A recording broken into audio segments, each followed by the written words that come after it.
साहब, excise policy जो है उसके बारे में क्या कहेंगे? क्या कुछ उसमें नई चीजें इस बार ऐड ऑन की गई हैं?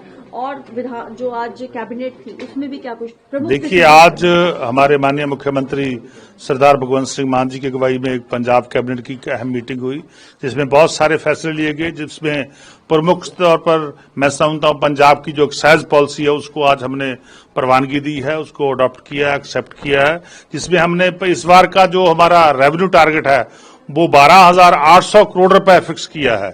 और हम जो पहले जो अलाटी थे, जो लास्ट टाइम ई टेंडरिंग हुई थी, उस टेंडरिंग में जिन लोगों ने अपने ग्रुप अलॉट हुए थे, जिन लोगों को, उनको हमने पहली प्रेफरेंस दिया है कि 6.5% के इंक्रीज पे वो अपना जो है बैंड जो है ले सकता है, अपना ग्रुप को रिन्यू करा सकता है। जो रिन्यू होने से रह जाएंगे उनको हम दोबारा ई टेंडरिंग करेंगे।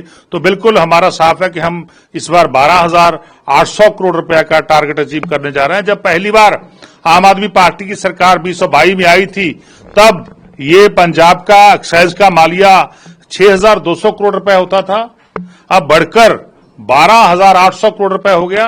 वो इसीलिए संभव हो सका है कि हमने नई पॉलिसी लाए, हमने आम आदमी पार्टी ने नई पॉलिसी लाई। तो नई पॉलिसी आने के कारण ही हमारा इतना रेवेन्यू बढ़ा है, क्योंकि आम आदमी पार्टी हमेशा ही, आम आदमी पार्टी के जो नई यंगस्टर लीडरशिप है, हमेशा ही नई पॉलिसियां लाती है, चाहे वो कोई भी डिपार्टमेंट हो। इसी के कारण पंजाब का इतना रेवेन्यू बढ़ा है। आप अनुमान लगा सकते हैं कि पिछले 25-30 साल में एक्साइज का रेवेन्यू सिर्फ 6,000 पर अटका हुआ था, कभी 5,000, 3,000, 2,000 और 6,000 पे अटका हुआ था। हमने इस पिछले 4 साल में इसको मोर देन 100% इसमें इंक्रीज आया। तो इससे पता चलता है ये पॉलिसी जो है कितनी अच्छी है। यही कारण है कि ये सक्सेसफुल पॉलिसी जो है वो साबित हुई है। इसके अलावा पंजाब विधानसभा का जो बजट सेशन है वो हमने बुलाने का फैसला किया है। 6 मार्च से वो बजट सेशन शुरू होगा और 16 मार्च तक बजट सेशन चलेगा, जिसमें हमने वुमेन डे को चुना है। हमने वुमेन डे को चुना है कि उस दिन हम पंजाब का जो बजट है वो पेश करेंगे, क्योंकि ये ऐतिहासिक मूवमेंट्स होती हैं।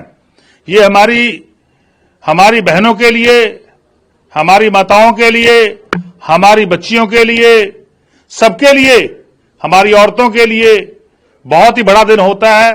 तो हमने उस दिन को ये बजट सेशन समर्पित किया है, ताकि इस डे को जो है बहुत अच्छे ढंग से हम मना सके। इसके अलावा जो ऑनरेबल गवर्नर साहब का एड्रेस होगा वो 6 मार्च को होगा और उसके बाद कंटिन्यू प्रक्रिया जो है वो चलती रहेगी 16 तारीख तक। वुमेन्स डे पे आप जो है वो बजट लेकर आ रहे हैं, महिलाओं के लिए क्या खास रहने वाला है इस बजट? देखिए, महिलाओं पे बजट आ रहा है तो मैं समझता हूं ये बहुत बड़ी बात है कि हमने इस डे को चुना है।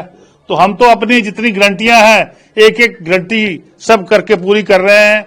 तो बिल्कुल इस बजट में भी जो गारंटियां हमारी रहती है वो सब पूरी हो जाएंगी। चीमा साहब, एक्साइज पॉलिसी को लेकर जो ऑपोजिशन है वो लगातार सवाल पहले से उठा रहा था, पर इस बार जिस तरीके से आपने बताया कि 200% जो मालिया है वो बढ़ रहा है, किस तरीके से फिर ऑपोजिशन को जवाब? देखिए, ये बहुत बड़ा जवाब जो है इस पॉलिसी ने, इस रेवेन्यू की कलेक्शन ने, जो पंजाब के खजाने में पैसा आया है, उसने बता दिया कि भारतीय जनता पार्टी, अकाली दल और बीजेपी वाले, कांग्रेस वाले ये पंजाब में शराब का माफिया चला रहे थे।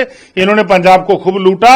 जब हमारी सरकार आई, नई पॉलिसी आई, तो उसमें 100%, मोर देन 100% जो है इंक्रीज हुआ। तो इससे ये आम आदमी पार्टी की मैं समझता हूं सफलता है और उनके ऊपर ये बहुत बड़ा तमाचा है कि उन्होंने पंजाब को बर्बाद करने का काम किया।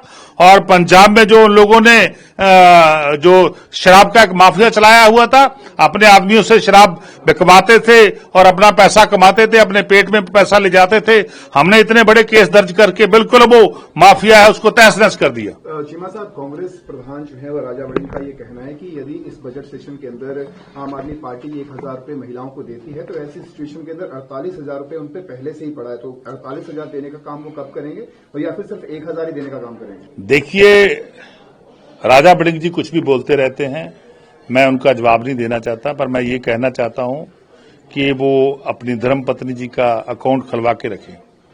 आप कैसे देखते हैं गुरदासपुर में जो घटना हुई उसको आप कैसे देख रहे हैं? क्योंकि हालांकि सीएम साहब ने बोला कि इसकी इन्वेस्टिगेशन चल रही है, लेकिन कुछ आतंकी एंगल भी है इसमें। देखिए, जो भी ऐसा मामला होता है, ये संगीन मामला है, उसकी जांच जो है चल रही है। मैं जांच को प्रभावित नहीं करना चाहता, इसीलिए मैं कोई कमेंट नहीं करना चाहता, क्योंकि आपको थोड़ी देर वेट करना पड़ेगा। जांच एजेंसियां खुद बताएंगी कि इसमें क्या है, क्योंकि वो बॉर्डर के नजदीक जो मर्डर हुआ है, तो उसके लिए हमने ऑलरेडी उनके सम्मान के लिए परिवारों को सम्मान राशि 1 करोड़ रुपए देने का फैसला किया। पर लेकिन अभी जो इन्वेस्टिगेशन है वो इनिशियल स्टेज पे है, सो आपको वेट करना होगा। सर, एआई समिट के अंदर जिस तरीके से जो प्रोटेस्ट किया गया कांग्रेस द्वारा, उसके बाद से कांग्रेस के जो अलाइज थे उन्होंने भी उनसे पल्ला जो है वो झाड़ा है। तो ऐसी अब पीएम मोदी का सीधे तौर पे कहना है कि स्पिरिटलेस जिस तरीके का प्रोटेस्ट किया गया वो सही नहीं था, कांग्रेस वाले पहले ही नंगे थे, बहुत ज्यादा नंगे होने का काम कर रहे हैं। देखिए, देश को पता है, देश के लोगों को पता है कि भारतीय जनता पार्टी की सरकार 2014 से आई है, तो अब तक देश की जो अर्थव्यवस्था है वो लड़खड़ा गई है। कभी जीएसटी 1, कभी जीएसटी 2, और सभी में लॉस में जा रहा है। लगातार देश के ऊपर कर्जा बढ़ रहा है, तो उसको लुकाने के लिए कि नए नए तरीके ढूंढते रहते हैं। हम एआई का विरोध नहीं करते, पर लेकिन मैं कहना चाहता हूं कि आज देश जो है वो आर्थिक संकट में फंसता जा रहा है। बहुत सारे राज्यों ने अपने जो स्टेटों की इकोनॉमी है उसको बंद करने जैसा हो गया है। हिमाचल की उदाहरण ले लीजिए। आज हिमाचल में उन्होंने गरीब लोगों के लिए खाना पीना बंद कर दिया। आज हिमाचल में बहुत सारी जो सेवाएं हैं वो बंद हो गई, तो देश की भी बहुत सारी सेवाएं बंद हो रही हैं। आपको पता होगा कि स्वच्छ भारत योजना बजट जब आया था तो उसमें कितने पैसे थे? 5,000 करोड़ रुपया। कितना कर दिया? 2500, यानी 50% कर दिया। कितनी योजनाएं हैं? बहुत बड़ा अनाउंसमेंट किया था प्रधानमंत्री मोदी जी ने कि विश्वकर्मा योजना किया था ना, तो आज उसका हालात क्या हो गया? उसमें भी 50% कट लगा दिया। तो इसका मतलब है कि भारतीय जनता पार्टी की जो सरकार है वो देश को यूएसए के डील के तहत और अन्य राज्यों जो फॉरेन कंट्री है उसमें बेच रही है। शिवा साहब, जो हरियाणा सरकार के साथ 590 करोड़ का जो स्कैम हुआ है उसको आप कैसे देखते हैं? देखिए, ये बहुत ही सीरियस फ्रॉड हुआ है, तो इसकी इन्वेस्टिगेशन होनी चाहिए।